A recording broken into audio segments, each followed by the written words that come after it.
Disclaimer. यह video केवल शैक्षणिक और सामान्य जानकारी प्रदान करने के उद्देश्य से बनाया गया है। इसमें प्रस्तुत जानकारी विश्वसनीय वैज्ञानिक, ऐतिहासिक एवं शैक्षणिक स्रोतों पर आधारित है। इसका उद्देश्य किसी प्रकार की पेशेवर कृषि, चिकित्सा, पोषण या अन्य विशेषज्ञ सलाह देना नहीं है। भाग तीसरा, मैंगो का वनस्पति विज्ञान। मैंगो की पूरी कहानी, एपिसोड 3। क्या आपने कभी किसी मैंगो के पेड़ को ध्यान से देखा है? एक छोटा सा बीज धीरे धीरे अंकुर बनता है, फिर एक पौधा, फिर एक विशाल पेड़, और एक दिन उसी पेड़ पर हजारों छोटे छोटे फूल खिलते हैं। लेकिन हैरानी की बात यह है कि उन हजारों फूलों में से केवल कुछ ही फूल आखिरकार मैंगो बन पाते हैं। ऐसा क्यों होता है? मैंगो का पेड़ सालों तक जीवित कैसे रहता है? उसकी जड़ें कितनी गहराई तक जाती है? फूल से फल बनने तक कौन कौन सी वैज्ञानिक प्रक्रियाएं होती है? और आखिर वैज्ञानिक मैंगो को इतना अनोखा पौधा क्यों मानते हैं? आज के इस एपिसोड में हम मैंगो के स्वाद की नहीं, बल्कि उसके वनस्पति विज्ञान यानी बॉटनिकल साइंस की रोमांचक दुनिया में प्रवेश करेंगे। परिचय। नमस्कार, स्वागत है आपका फूड क्रॉनिकल्स विद दीपक में। पिछले एपिसोड में हमने जाना कि मैंगो की शुरुआत कहाँ हुई और कैसे वह पूरी दुनिया तक पहुँचा। लेकिन किसी भी फल को सही मायने में समझने के लिए उसके पेड़ को समझना जरूरी है, क्योंकि हर मीठे मैंगो की शुरुआत एक पेड़ से होती है। तो आइए जानते हैं मैंगो के पेड़ का विज्ञान।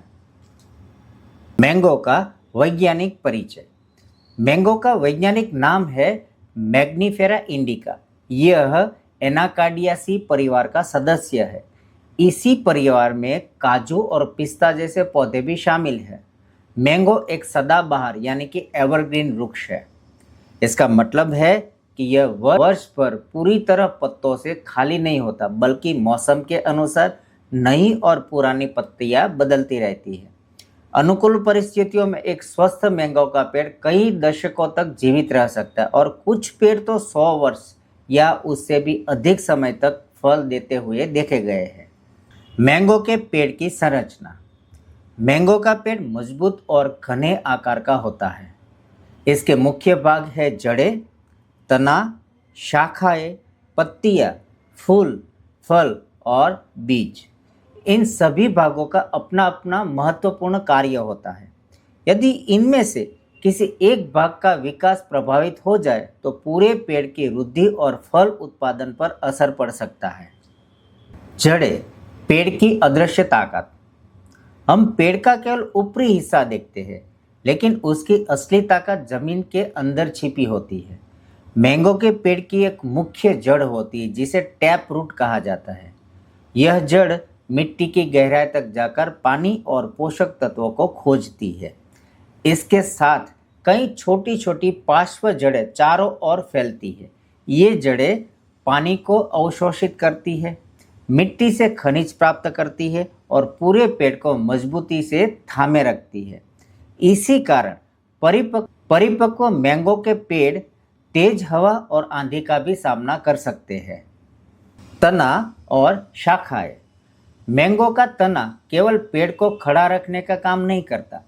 यही तना जड़ों से पानी और पोषक तत्वों को ऊपर पत्तियों तक पहुंचाता है, और पत्तियों में बनने वाला भोजन पूरे पेड़ के विभिन्न भागों तक वापस पहुंचता है। जैसे हमारे शरीर में रक्त का संचार होता है, वैसे ही पेड़ के अंदर भी विशेष ऊतक लगातार पदार्थों का परिवहन करते रहते हैं। पत्तियां, पेड़ की प्राकृतिक फैक्ट्री। मैंगो की पत्तियां केवल सजावट के लिए नहीं होती। यहीं पर पेड़ अपना भोजन बनाता है। सूर्य का प्रकाश, हवा से कार्बन डाइऑक्साइड और जड़ों द्वारा लाया गया पानी, इन तीनों की सहायता से पत्तियां प्रकाश संश्लेषण यानी कि फोटोसिंथेसिस की प्रक्रिया करती है। इसी प्रक्रिया से पेड़ को ऊर्जा मिलती है।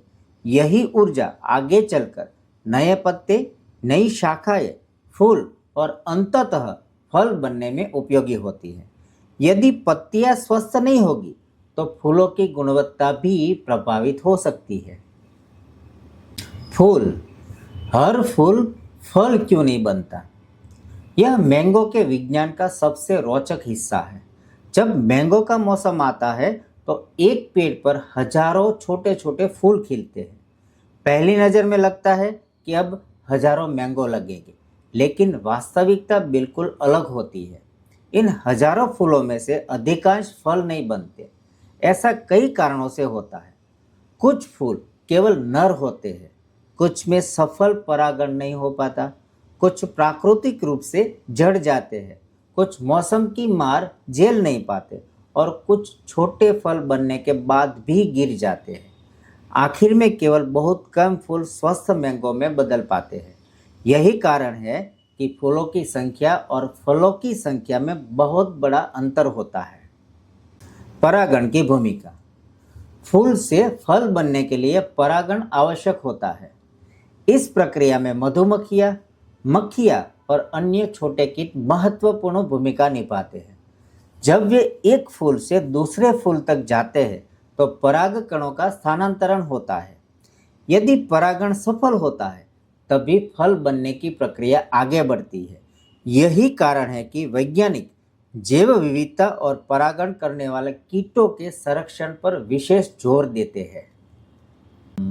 फूल से फल बनने की यात्रा।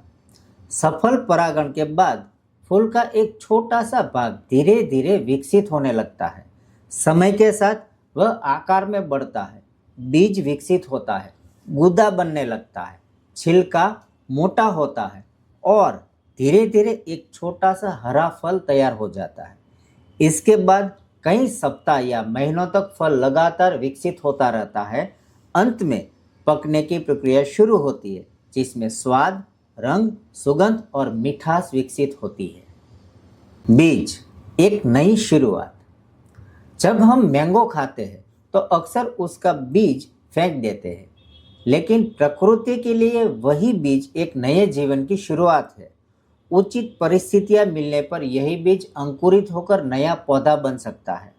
हालांकि आधुनिक बागवानी में अधिकतर किसान केवल बीज पर निर्भर नहीं रहते। वे बेहतर गुणवत्ता और समान किस्म प्राप्त करने के लिए विशेष तकनीकों का उपयोग करते हैं। इन तकनीकों के बारे में हम खेती वाले एपिसोड में विस्तार से जानेंगे।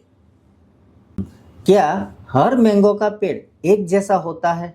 बिल्कुल नहीं। हर किस्म के मैंगो के पेड़ में कुछ अंतर हो सकता है। किसी पेड़ की ऊंचाई अधिक होती है, किसी की शाखाएं अधिक फैलती है, किसी की पत्तियां बड़ी होती है तो किसी में फूल जल्दी आते हैं।